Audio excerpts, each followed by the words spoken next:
O último colocado da Premier League recebe mais dinheiro de direitos de TV do que a Inter de Milão sendo campeã italiana.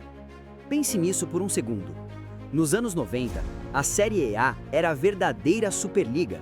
Se você era o melhor do mundo, o seu destino final era a Itália. Bem-vindos a mais um dossiê do Expresso da Bola. Mas hoje, a realidade é sombria. A Liga acumulou um prejuízo de quase 3 bilhões de euros em apenas 3 anos. A Inter de Milão, logo após conquistar o título nacional, foi literalmente confiscada por um fundo de investimentos americano, porque não conseguiu pagar um empréstimo. A Série A não perdeu apenas o trono do futebol, ela colapsou financeiramente. E o verdadeiro motivo não é a falta de talento em campo. É um desastre de gestão de décadas que a mídia tradicional tem medo de te explicar. Para entender a gravidade do que aconteceu, a gente precisa olhar para o campo. E é aqui que a tragédia bate na seleção italiana. Entre os anos 90 e o início dos anos 2000, a Série A não era apenas rica, ela era uma fábrica de lendas. Baggio, Maldini, Del Piero, Totti, Pirlo. A Itália exportava talento para o mundo, e os clubes eram sustentados por bilionários locais, que não se importavam em ter prejuízo. Mas então veio 2006, o Calciopoli, o maior escândalo de manipulação de resultados da história do país. A Juventus foi rebaixada, a credibilidade da liga foi pro ralo, e os investidores fugiram. O dinheiro farto secou da noite pro dia. Com os clubes à beira da falência, sabe o que foi cortado primeiro? As categorias de base. O reflexo disso foi brutal. A tetracampeão mundial Itália passou a maior vergonha da sua história esportiva. Ficou de fora não de uma, mas de 2 Copas do Mundo seguidas. A crise nos escritórios aniquilou o talento no campo. E a raiz de todo esse abismo tem nome e sobrenome: direitos de TV e infraestrutura. Enquanto a Itália parou no tempo chorando o fim de uma era, a Inglaterra transformou o futebol no maior produto de entretenimento do planeta. Os números não mentem e chegam a ser humilhantes. A Premier League fatura hoje mais de 3 bilhões de euros só com televisão. A Série A italiana suou sangue para fechar um acordo doméstico por míseros 900 milhões. Na prática, um time que acabou de subir da segunda divisão inglesa tem mais poder de compra que o 7º etapa campeão europeu Milan. Competir na Champions League contra os ingleses virou o equivalente a tentar ganhar uma corrida de Fórmula 1 usando um kart. A conta não fecha. Mas se você acha que a culpa é só da TV, você não está vendo o quadro completo. O verdadeiro veneno do futebol italiano é o concreto. Para entender como o desespero financeiro afeta até quem faz o dever de casa, precisamos olhar para o maior estudo de caso da Itália moderna, a Juventus. Por quase uma década, a Juve foi o oásis no meio do deserto. A família Agnelli construiu o moderno Allianz Stadium em 2011 e o resultado foram 9 títulos italianos seguidos. Mas ser intocável na Itália já não significava ser temido na Europa. No desespero para bater de frente com o dinheiro inglês, a Juventus foi para o cassino. Em 2018, cometeram a maior loucura financeira da sua história. Gastaram mais de 100 milhões de euros para tirar o Cristiano Ronaldo do Real Madrid. A ideia era óbvia: o Cristiano Ronaldo traria a Champions e o marketing pagaria a conta. Mas a aposta deu miseravelmente errado.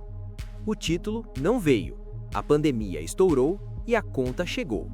Para esconder o rombo financeiro, a diretoria começou a inflacionar artificialmente o valor de jogadores da base em trocas obscuras, o famoso escândalo das plusvalences. A farsa foi descoberta, a diretoria inteira renunciou para não ser presa e o clube perdeu 15 pontos na liga. O único time que tinha estrutura para salvar o futebol italiano se implodiu pela ganância.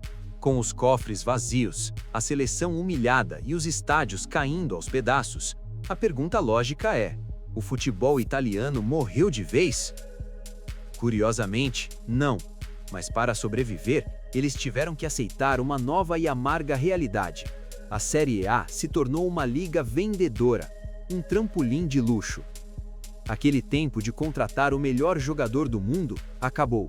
O modelo de negócio agora é outro. Clubes como a Atalanta viraram mestres nisso.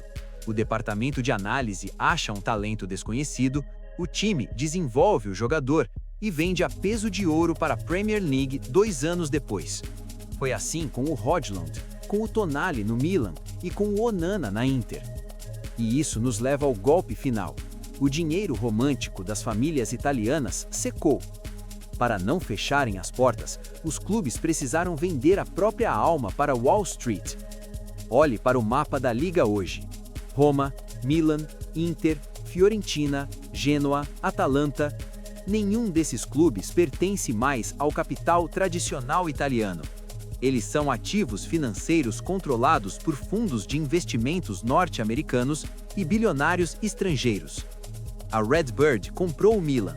O fundo Oaktree assumiu a Inter de Milão. O futebol italiano sobrevive, mas ele foi comprado na Bacia das Almas por quem realmente dita as regras do jogo moderno. Mas no meio desse mar de falências, dívidas bilionárias e fundos americanos comprando tudo, existe uma anomalia gritante: o atual campeão italiano, o Napoli. Enquanto os gigantes do norte da Itália se afogavam em dívidas ou se vendiam para Wall Street, o time do sul mostrou que o problema real nunca foi a falta de dinheiro de televisão, mas sim a mais pura incompetência. O Napoli é comandado por Aurelio De Laurentiis, um excêntrico produtor de cinema que odeia gastar mais do que arrecada. Enquanto a Juventus torrava 100 milhões no Cristiano Ronaldo, o Napoli mandava seus olheiros para mercados alternativos. Eles foram até a Geórgia e compraram um garoto que ninguém sabia pronunciar o nome, Kvaratskhelia, por meros 13 milhões de euros. O resultado chocou a Europa. O Napoli não apenas atropelou os gigantes falidos e levantou o título do campeonato italiano, como fez isso registrando lucro. Eles provaram que na atual decadência da Série A, a inteligência de mercado e o scouting valem muito mais do que a herança dos anos 90. O Napoli sobreviveu porque não tentou viver uma ilusão.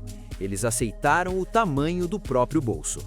O futebol italiano dos anos 90 e do início dos anos 2000 não existe mais. A Série A não é mais o topo do mundo e, financeiramente, talvez nunca mais seja. A magia dos velhos mecenas deu lugar às planilhas do capital americano. É triste para quem cresceu amando o futebol italiano, mas é a realidade implacável e fria do esporte moderno.